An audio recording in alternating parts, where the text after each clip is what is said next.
His Holiness the 14th Dalai Lama, born in Amdo, Tibet, recognized at the age of 2, enthroned at the age of 5, taken for political leadership at 15, following the Chinese occupation of Tibet. Fled to India and sought asylum at 25. We need you, Tibetans need you, Buddhists need you, the whole world needs you. You have promised to live till 113. Let's pray for his long life. Oh, Mani Padma Hum.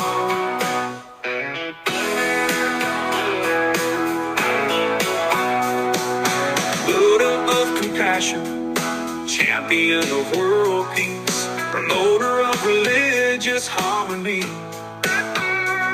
The world has never seen a leader like you.